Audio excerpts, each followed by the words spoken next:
రక్త సంబంధం ఎంతకాలం ఉంటుంది? ఏమంటే బతుకున్నప్పుడే. చనిపోయాక ఏముంటుంది? భార్య అయినా 40 ఏళ్ళు కాపురం చేసిన భార్య అయినా నా భర్తను ఉంచేయండి, తీసుకెళ్ళొద్దు అంటదా? త్వరగా అందరికీ ఫోన్ చేయమంటుంది. ఏడుస్తుంది, అనుబంధం కాబట్టి ఏడుస్తుంది. వెళ్ళిపోయేటప్పుడు ఇంకా బిగ్గరగా ఏడుస్తుంది.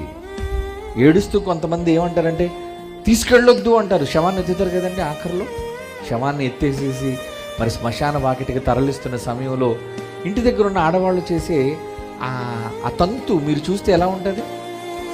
వద్దు వద్దు వద్దు వద్దు వద్దు, ఇటుపక్కకు 5, అటుపక్కకు 5, 2 చేతులు పట్టుకొని లాగుతుంటారు, గుజ్జుతుంటారు వెనక్కి. ఈవిడ ఆగదు. నా నాదుడిని తీసుకెళ్ళకండి, నా యజమాని తీసుకుని వెళ్ళకండి.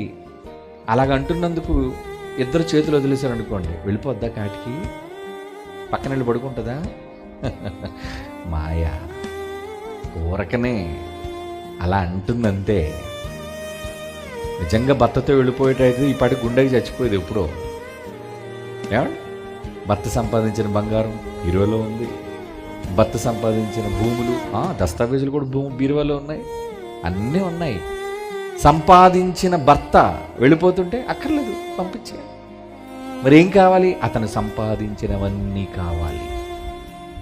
ఇదండి ప్రపంచం.